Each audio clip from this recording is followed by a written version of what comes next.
Hello students, चलिए next database की next video में आज हम बताते हैं कि शॉर्टिंग डाटा को शॉर्ट कैसे करना है डाटाबेस के अंदर। देखिए, सबसे पहले हमने आपको बताया था कि ये टेबल्स कैसे क्रिएट करते हैं, फिर बताया इंसर्ट डाटा स्टेटमेंट के थ्रू कैसे इंसर्ट करेंगे एसक्यूएल कमांड्स में, फिर बताया था डिलीट। अब हम आज आपको बता रहे हैं शॉर्टिंग डाटा का यूज़ आप एक्सेल या एक्सेस में आप कैसे करते हैं। ठीक है, तो जो इमेज मैंने डाल रखी है वो है ओपन ऑफिस बेस की है। ठीक है, तो शॉर्टिंग से मीन्स होता है to arrange the data in the either ascending order और डिसेंडिंग ऑर्डर। आप शॉर्टिंग का मतलब है आप डाटा को अरेंज कर सकते हो या तो असेंडिंग ऑर्डर में या तो डिसेंडिंग ऑर्डर में। ठीक है, select the columns then click on sort button. First आप कॉलम को सिलेक्ट करते हैं। देखिए, बिना कॉलम सेलेक्ट किए आप इसका यूज नहीं कर सकते, इसलिए आपको कॉलम सेलेक्ट ही करना पड़ेगा। ठीक है, तो कॉलम सेलेक्ट करने के बाद फिर क्या करेंगे आप, the data will be display accordingly unsorted column. ये आपके सामने जो दे रखे है अनशॉर्टेड है, जिसमें दे रखा है मैंने किसको सिलेक्ट किया है, एम्प्लॉय नेम को सिलेक्ट किया है, इसमें दे रखा है जॉन रिया मैथ। फिर हम करेंगे sort data ascending to descending, तो सेलेक्ट किया हमने। फिर उसके बाद हमने क्या किया, शॉर्ट में गए और असेंडिंग टू डिसेंडिंग में क्लिक किया A to Z, तो ये डाटा वो ऑटोमेटिक शॉर्ट हो गया। ठीक है, चलिए आगे बढ़ते हैं। नेक्स्ट टॉपिक है आपका रेफरेंशियल इंटीग्रिटी का क्या यूज है। It is use to maintain accuracy and consistency of data in a relationship. When two or more tables are combined with one table, then we use the referential integrity. In base, data can be linked between two or more tables with the help of primary key and foreign key.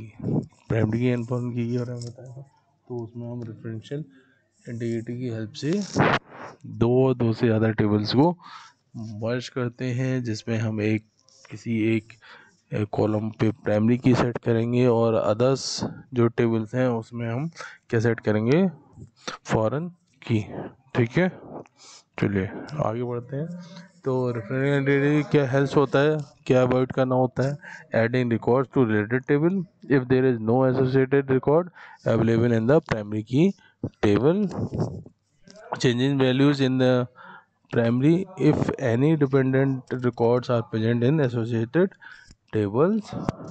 Next है deleting record from our primary key table if there are many matching related records available in associated tables. ठीक है students, चलिए आगे बढ़ते हैं कि next है आपका creating and editing relationship between tables.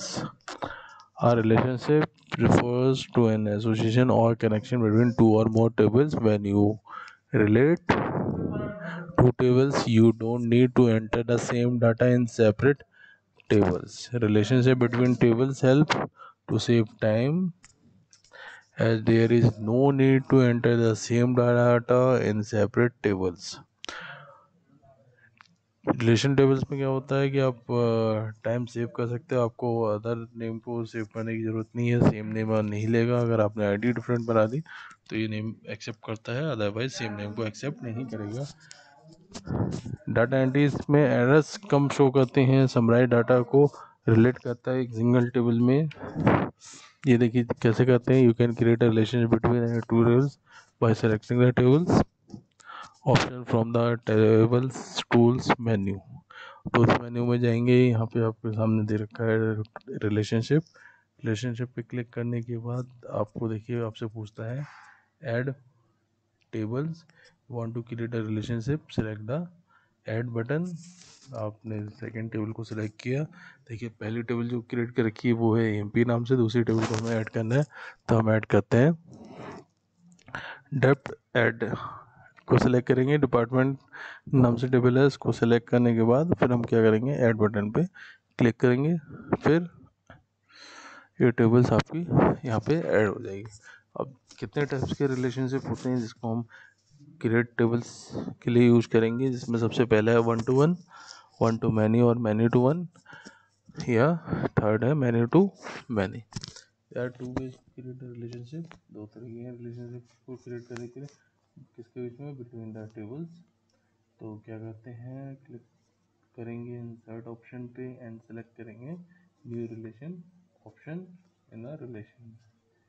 ठीक है, फिर डिजाइन विंडो में आपको डिस्प्ले कर रखा है, देखिए न्यू रिलेशन को सेलेक्ट किया, फिर आपके सामने दोनों टेबल आपस में मर्ज हो गई। ईएमपी आईडी क्या हो गया, इसमें प्राइमरी की है और डिपार्टमेंट आईडी क्या है, इसमें फॉरेन की। नेक्स्ट क्या है, देखिए आगे बढ़ते हैं। तो सेलेक्ट ऑप्शन रिक्वायर्ड है, तो आपसे ड्रैग करके primary key column from table and drop it. Primary की को पूछेगा कि आपको किसको प्राइमरी की सेट करना है, तो आपने यहाँ पे ईएमपी आईडी को प्राइमरी की सेट किया है। यहाँ सेकंड टेबल में मेंशन कर रहा है कि आप इसमें किसको फॉरेन की बनाएंगे। टेबल्स की नेम दोनों मेंशन है, टेबल 1 ईएमपी है, सेकंड टेबल है डिपार्टमेंट। नेक्स्ट है कि 1 to 1 हम कैसे करेंगे। 1 to 1 का मतलब है, इन this relationship both the tables must have primary की कॉलम्स। दोनों कॉलम्स में 1 to 1 में क्या होगा, दोनों कॉलम्स में प्राइमरी की आपको सेट करना है।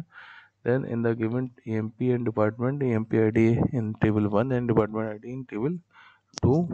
तो आपने क्या किया, देखिए ईएमपी आईडी के ऊपर प्राइमरी की सेट है, वैसे ही डिपार्टमेंट आईडी के ऊपर प्राइमरी की सेट है। ठीक है, मैनी रिलेशन में क्या हुआ, must have primary key column, किसी एक टेबल में आपको प्राइमरी की सेट करना है।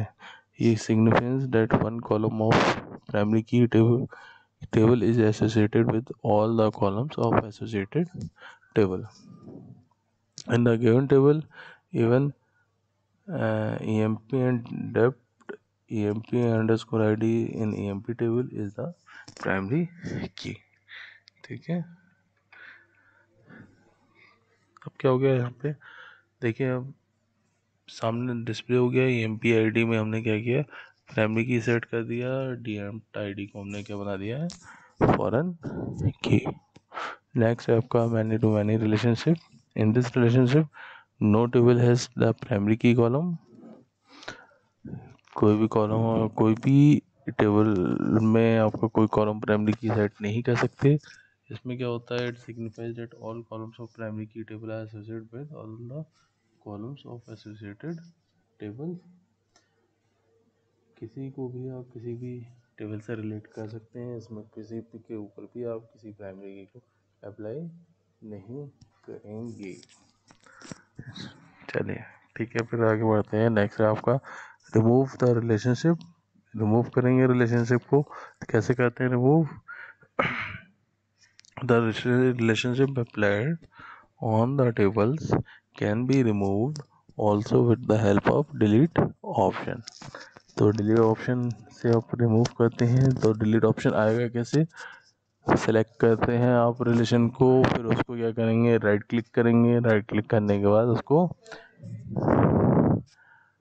डिलीट का ऑप्शन ओपन होगा, वहाँ से आप क्या करोगे, इसको डिलीट करेंगे। ठीक है, चलिए एक्टिविटीज़ आपको करनी है। जो एक्टिविटीज़ सामने दे रखी हैं उसमें क्या दे रखा है, first perform the following activities till you are confident. पहले create a database to store an academic records using the guidelines below. Use your roll number as the file name for your database. Create fields such as subject name, required score, passing score, and your percentage.